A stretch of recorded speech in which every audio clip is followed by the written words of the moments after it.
took 50 years, almost to the day, to finally prove my innocence. Tonight, two First Nations men who were wrongly convicted are proposing new legislation to prevent what happened to them from happening to others. We're talking about all citizens who just may share different opinions than the current leadership. Members of the MMF are bringing up fears of speaking up at a recent annual General Assembly. We're just, disconnecting from the digital world and connecting with the land. And how a Métis family in Alberta is reconnecting with the land.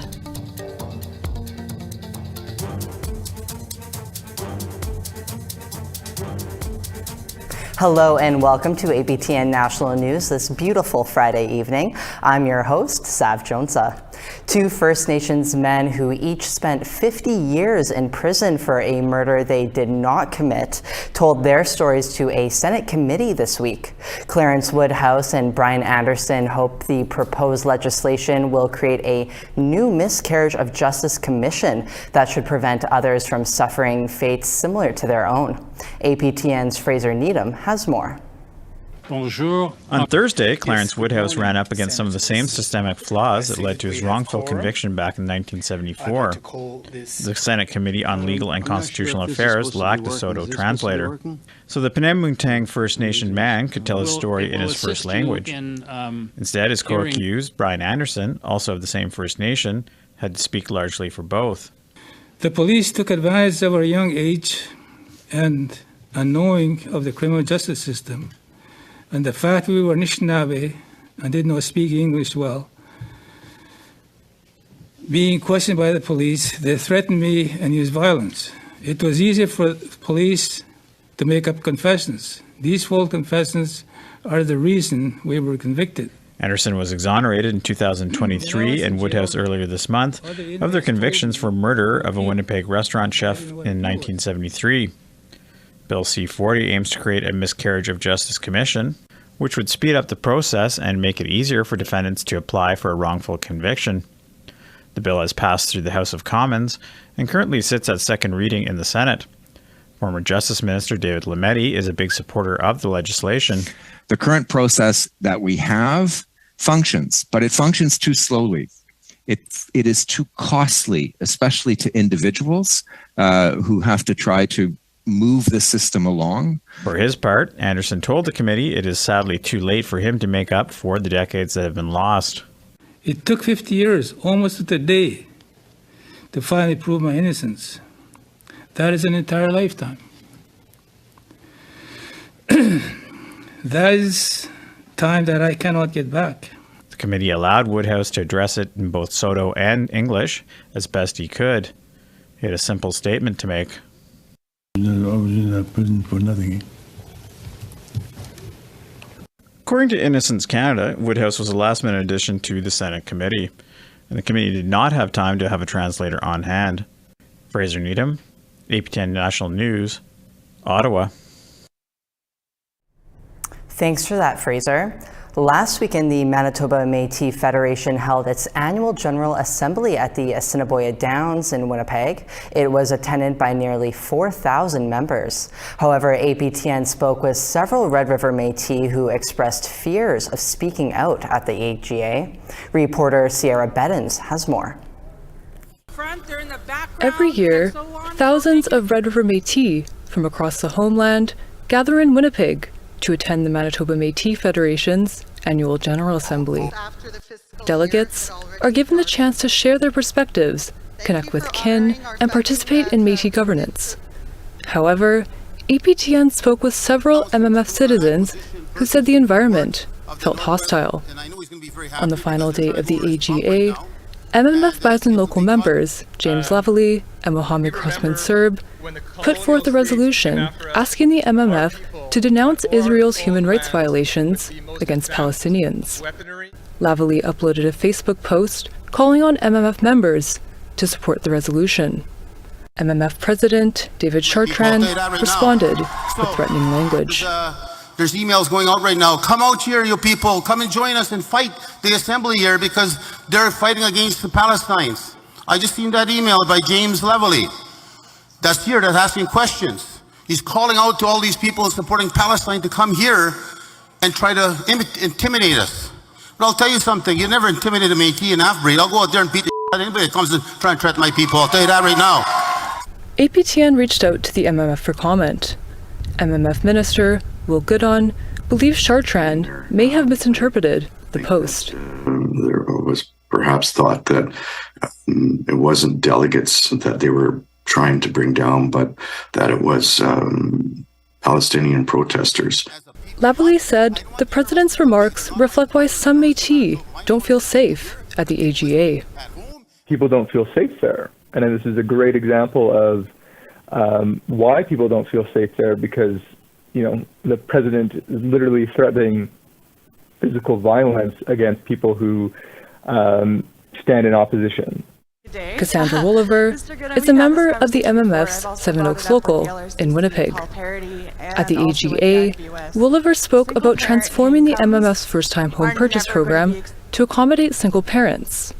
However, after seeing how some outspoken delegates have been treated in the past, she said it wasn't easy to speak up.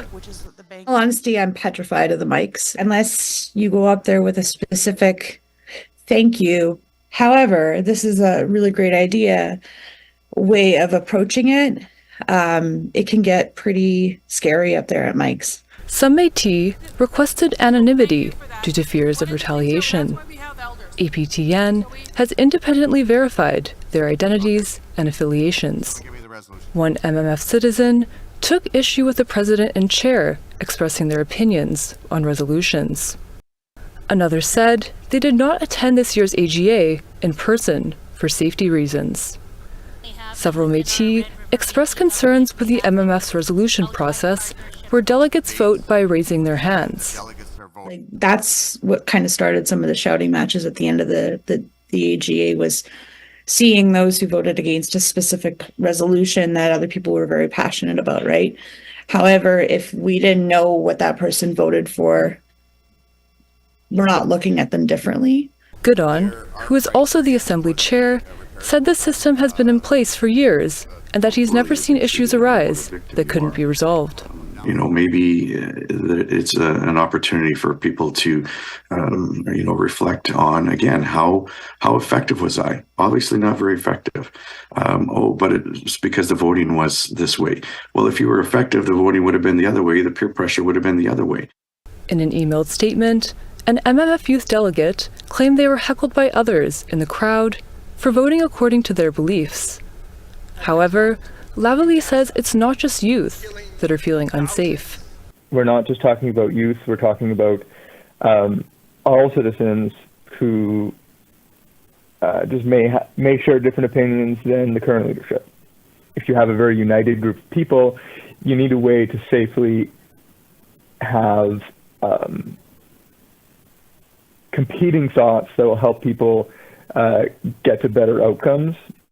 Goodon stressed that all Red River Métis are invited to share their perspectives at the AGA, even if their opinions dissent from the majority. Sierra Bettens, APTN National News, Winnipeg.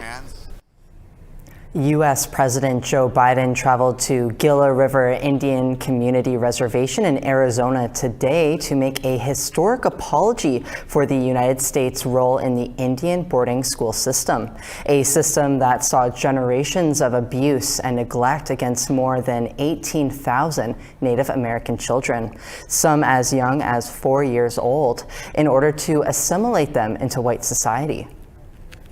The president's apology was made in front of Indigenous dignitaries and boarding school survivors.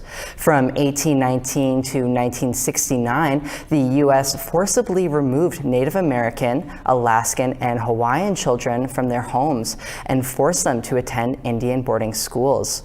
While there, children were subject to years of physical, mental, emotional, and sexual abuse. So far, 74 grave sites have been documented at more than 500 institutions. Biden said the boarding school era was a horrific chapter of which American people should be ashamed. Interior Secretary Deb Haaland, a member of the Pueblo of Laguna in New Mexico, was integral in getting the apology as she helped launch the investigation into the boarding school system. No U.S. president has ever formally apologized for these institutions until today. I have a solemn responsibility to be the first president to formally apologize to the Native peoples, Native Americans, Native Hawaiians, Native Alaskans, and federal Indian boarding schools. It's long, long, long overdue. Quite frankly, there's no excuse that this apology took 50 years to make. We must know the good, the bad, the truth of who we are as a nation. These federal Indian boarding schools have impacted every Indigenous person I know. Some are survivors, some are descendants, but we all carry the trauma that these policies and these places inflicted. This is the first time in history that a United States Cabinet Secretary has shared the traumas of our past, and I acknowledge that this trauma was perpetrated by the agency that I now lead. 4 people have been arrested after more than $500,000 in drugs were seized in the Walpole Island First Nation in Ontario, located south of Sarnia.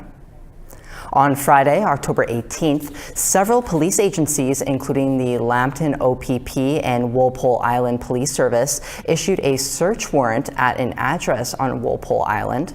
Once inside, police seized fentanyl, methamphetamine, firearms, and hundreds of dollars in Canadian currency. 4 people, all from Walpole Island First Nation and ranging from 25 to 33 years old, have been charged with careless storage of a firearm, prohibited device or ammunition, and possession for the purpose of trafficking meth and fentanyl. The 4 people are now in custody and already appeared before the Ontario Court of Justice in Sarnia. We need to step aside for a quick moment, but when we return, we'll tell you about a family-run business in Alberta, one that brings you back to nature. Disconnecting from the digital world and connecting with the land.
Welcome back. 11 remote First Nations in northern Manitoba are sounding the alarm. They want to know how many more lives it's going to take before the federal government will hold up their end of Jordan's Principle. With more, here's T.R. Wheatley. To come and see what we are dealing with. A personal invite to the Prime Minister from Keewatin Tribal Council, or KTC's Grand Chief Walter Westesekut. Sitting at a table in a Winnipeg hotel, these leaders say children's lives are at risk while the federal government continues the red tape. We had a councillor from Tataskra Cree Nation come to our AGA a couple of days ago and announce that a child had died while waiting for supports. Last month, the First Nations Caring Society were back at the Canadian Human Rights Tribunal for non-compliance by the feds to uphold Jordan's Principle. That process revealed up to 82,000 cases are pending intake. This week, the Caring Society backing KTC saying Manitoba has some of the highest backlog numbers. Betsy Kennedy is the acting Grand Chief for the Assembly of Manitoba Chiefs. She says all 63 First Nations she represents are in dire need. I know this because we all have a child that has these special needs. Chief Richard Hart of Bonabonabee Cree Nation says the remoteness of the KTC nations amplifies the crisis. We have to plan for winter roads, for supplies, equipment, that type of thing. And with no hospitals or essential health services, he says families often have to be sent to live in urban settings. You have to, open up offices, you have to get equipment, all that type of stuff, right? And you can get started on that process, and you have a lot of clients. You can't really go anywhere because the funding is being held back. In the meantime, KTC says they have bridge financed over $8 million, taking away from other critical services. Our people are dying as we fight against an opioid crisis. Making yet another plea to cut the red tape so they can provide basic human rights to their citizens. T.R. Wheatley, APTN National News, Winnipeg. October is Women's History Month in Canada, and APTN is looking at a family-run business in Alberta, one that can bring you back to nature. APTN's Chris Stewart has more. Surrounded by 80 acres of forest, the Woods Experience and Native Wild Trading Post are two family-owned businesses that offer a unique way to connect to nature. And it's only a 90-minute drive northwest of Edmonton. Wendy Pozluzny runs the two attractions with her husband, son, and daughter-in-law. The Métis entrepreneur started Native Wild in 2010. Native Wild Trading Post offers locally sourced and constructed clothing for purchase. And as their name says, for trade.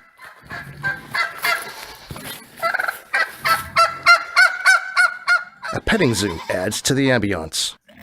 Our trapline is on the back of our land, and so we harvest all our animals from the land, from bear to coyote to lynx to marten, fishers. I mean, the list goes on. So we harvest them sustainably and humanely and bring them into the workshop. We skin them and we do all the processing ourselves. Wendy does a lot of the assembly herself in the workshop. I make all the products by hand. I do have some commercial machines behind me to help me along, but I do all the trapper hats, fur gauntlet gloves, shawl making. I teach workshops in just about everything that I make as well. Like medicine bag workshops, snaring, outdoor survival, and more. They offer multi-day workshops in line trapping and hunting. In 2021, the family added the Woods Experience.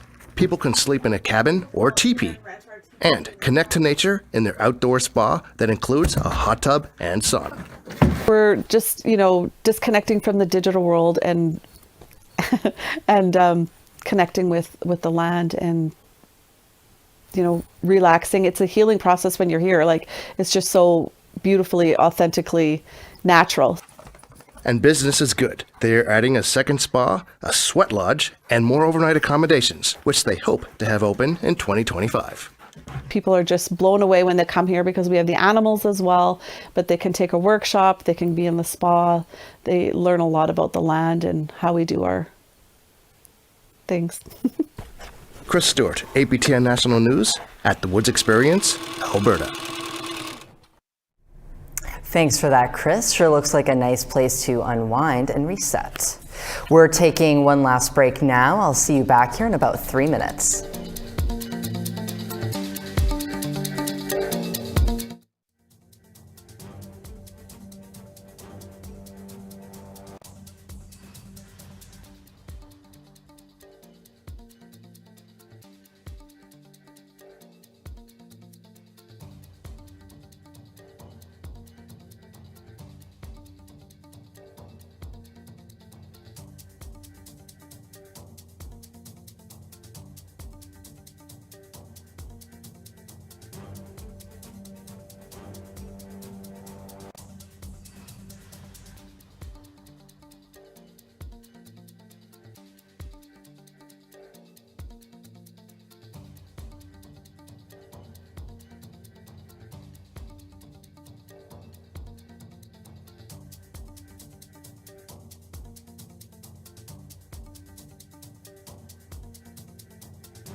Welcome back. It's time now for our photo of the day.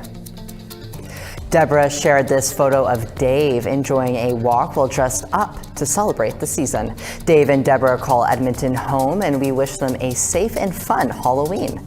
Send those seasonal photos to share@aptn.ca for the chance to be our next photo of the day. Now let's take a look at tomorrow's weather forecast. Let's see what's happening on Saturday. It will be 13 and rainy in St. John's, 14 and rain in Halifax and Fredericton. Cartwright will be 5 and rainy, and Kuujjuaq will be 1 and possible snow. Quebec City will be 8 and rain and 10 and rain in Montreal. Toronto and London will be rainy and 12 and 6 and rain in North Bay. Timmins will be 2, 6 in Wawa. Puckatawagan will be 0 with some sun, and God's Lake will be 3.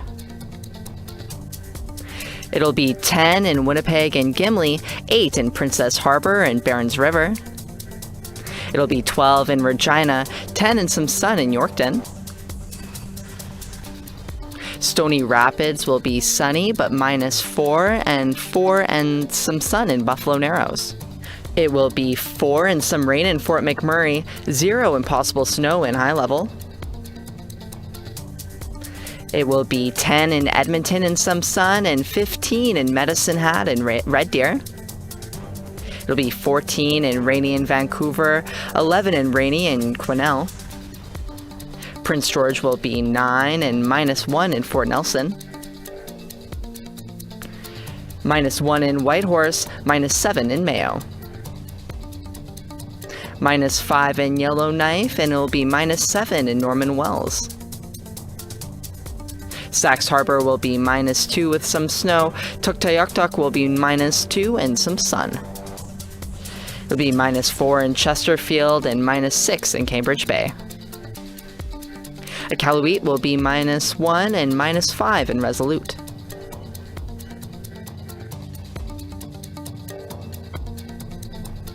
A fundraiser was held at Vancouver's only Indigenous restaurant to support the upcoming Vancouver Indigenous Fashion Week. APTN's Tina House was there and has this story.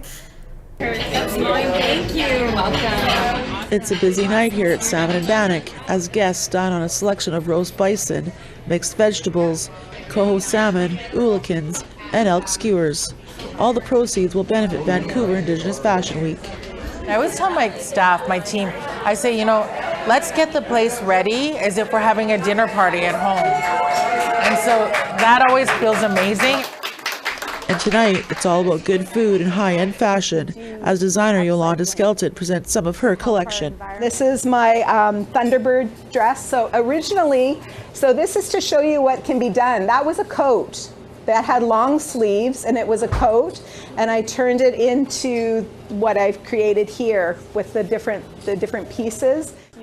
Yolanda is from the Gitxsan Nation and gave up her career as a teacher to follow her dreams of designing clothes, and her creations have been featured on runways around the world.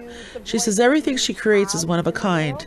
She says fashion is her way of empowering those that get to wear her clothing. The inspiration is always comes from different people like you. So you would come to me and you would tell me about who you are, where you come from, and then I would create a piece based on the story that you tell me. And then you take that piece and then you go out and you be an orator for your piece. It's your story, it's your people. Skelton will open up the 5th annual Vancouver Indigenous Fashion Week with Red Dress Night, along with many other designers being featured this year, like Hemikelis, Pam Baker, and Kayla Lookinghorse. To see how it's grown from outside to the QE lobby to inside the theater, and then we just talked to the convention center this year and how they want in the convention center. It just shows that Vancouver Indigenous Fashion Week art, culture is alive and well. I think Canadians are curious. I think that people are really interested in our stories. I just get so inspired, and I love seeing all of the community coming together, all the community celebrating, all the beauty. Who doesn't love fashion? I mean, and then seeing Indigenous fashion is just next level amazing. Vancouver Indigenous Fashion Week kicks off November the 20th to 23rd at the Queen Elizabeth Theatre. Tina House, APTN National News, Vancouver. And with that, another episode of APTN National News comes to an end. I hope you enjoyed the stories our reporters brought to you tonight. If you're looking for more stories, please visit our website at aptnnews.ca. I'm Sav Jonesa, and from all of us here at APTN, take care and have a great weekend.